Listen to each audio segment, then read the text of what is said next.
And so the story of that is I put an ad on Indeed, ran it at $5 a day, and started getting a lot of people just looking for a job.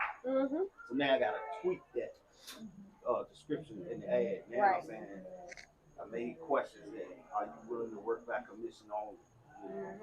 This is not a job, it's a business opportunity. So then I started getting people that were really life insurance looking for the opportunity. But then it started to come in so many. What I had to do was incorporate people on the team and created a team, which is a system now, so that I could pass.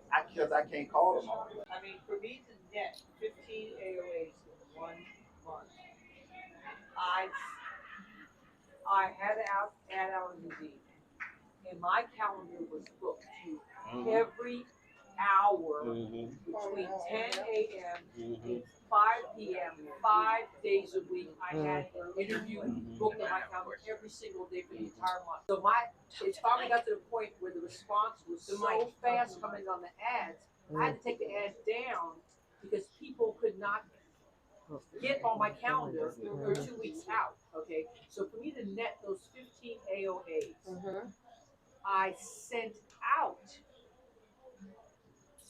40. So that means I had to actually interview to kind of say, oh, maybe you watch the Indeed.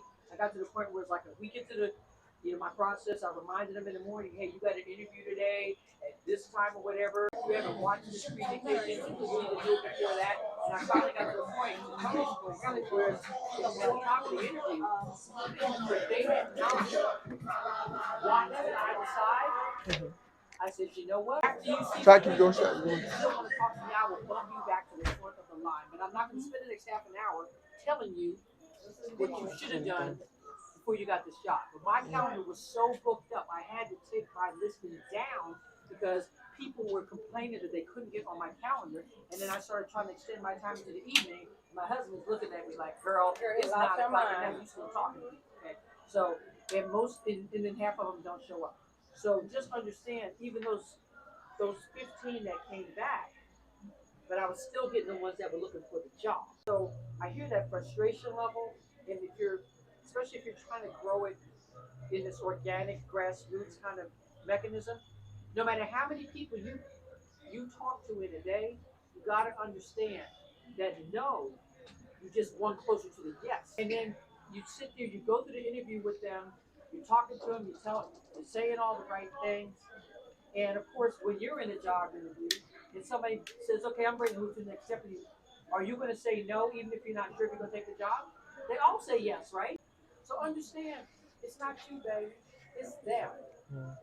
And so they're either going to do it, and whatever your process is, people, whatever your process is, I had people coming back on Indeed with me. And the truth is, in this business, somebody asked the other day, how do you know which one's going to be the one? You don't. When I was with Prudential, that Prudential company, we were interviewing people. I was on the interview circuit and I learned that the ones, because we had a whole boot camp process, the ones that came in with all the papers and all the credentials, the superstars in sales school, were not the successful ones on the floor. And the one that just barely lived in there, the one that was hungry, is the one that turns out to be the success.